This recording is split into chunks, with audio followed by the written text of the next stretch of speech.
welcome to my craft room. It's Janet, and I'm here today for Cut Cardstock, and I've got a fun little birthday pop-up gift card box. This is a pattern from Lori Whitlock, one of my favorite designers of 3D items, and I used all Cut cardstocks for this, and I of course will describe what those are throughout the construction. But the box itself is super cute. This, of course, is the main box, and inside there is a pop-up surprise that comes up once you open it. You get this fun birthday scene that pops up, and so you can see it's dimensional, and if they push it up a little bit after opening it, it stands up even a little bit more. And then in the back, there's room for a gift card, and to put this back, you simply push the decorations back and slide the tray into the sleeve. The tray slides in and out of the sleeve pretty easily, and then it's back to its original appearance. So it's super cute. Let's get started on making this one. Here we have all the pieces for this box that I cut out with my Cameo 4. All the white pieces are for the sleeve and the casing of the box. We've got this backer piece that goes underneath the sentiment, and then there's the cake pieces, the candles, balloons in 3 different colors, and then the liners for the drawer and the sleeve. Now I'm going to take a second and show you what I use. This is just a little tip for you.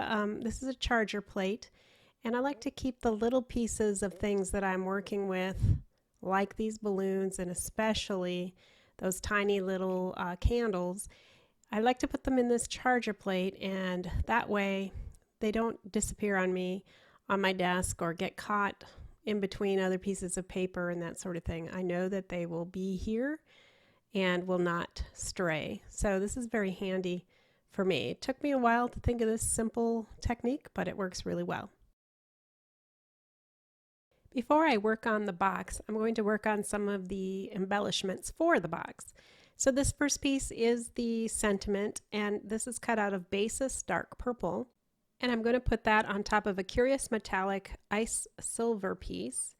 And that pretty ice silver is going to peek out around the edges of the purple and also behind the sentiment to make that pop. So this is a silver white. It's got a nice metallic sheen to it that doesn't really get picked up here in the video, but it actually is quite nice in person. So I'm going to go ahead then and do the cake. This has just a simple piece that goes on top to represent the cake itself. The white is the Basis white, and the yellow is Basis light yellow. And once that's in place, I'm going to put the little bit of icing, and this is also purple from the Basis Dark Purple. And that will just go on the cake like so. I will then work on the candles, and the candles are pretty simple. Because they are so small, I cut one in yellow and one in red. The yellow, I'm just wanting to get the yellow flame, and the red is the color of the candles themselves.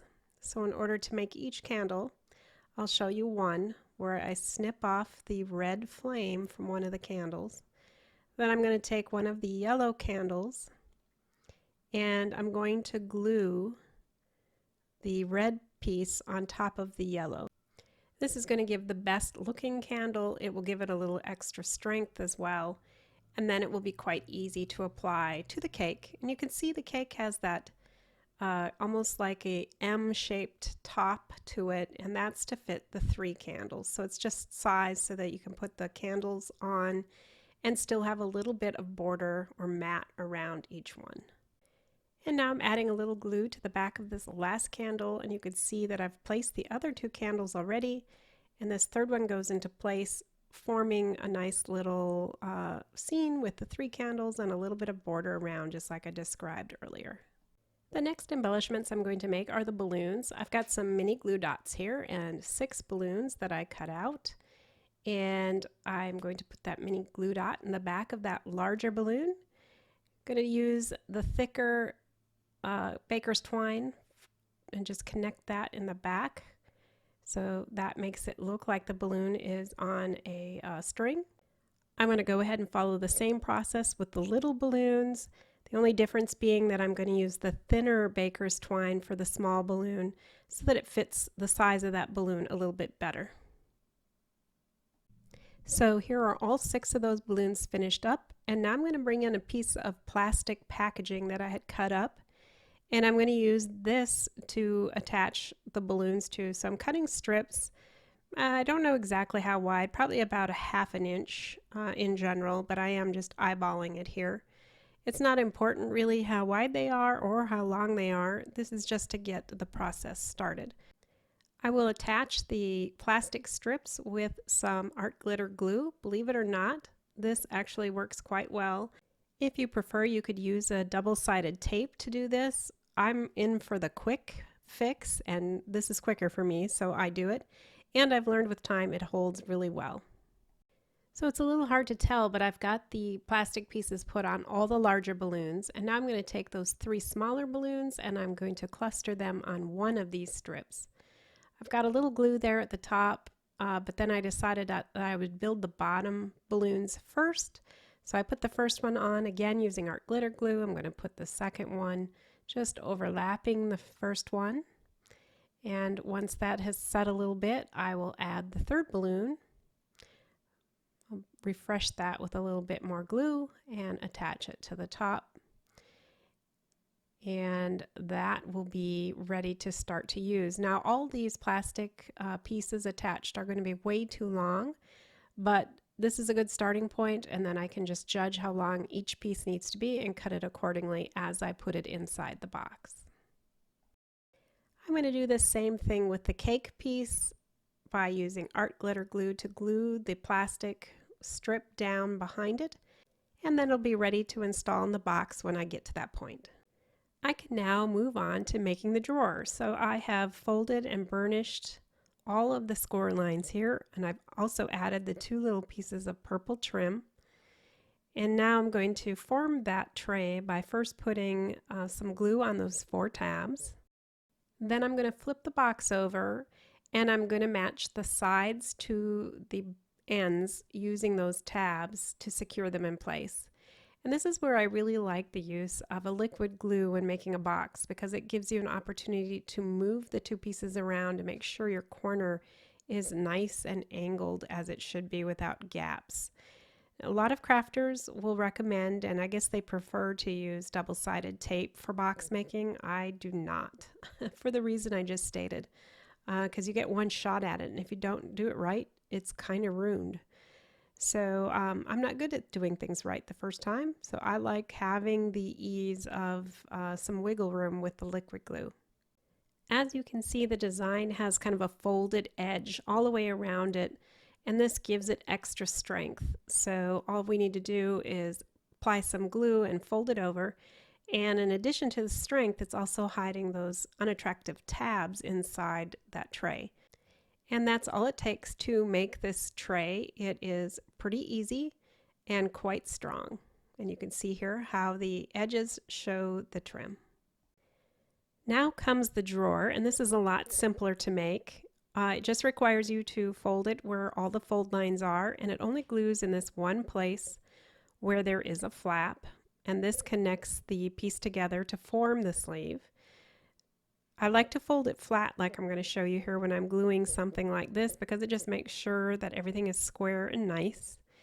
And as you can tell, I already had applied the purple trim to this.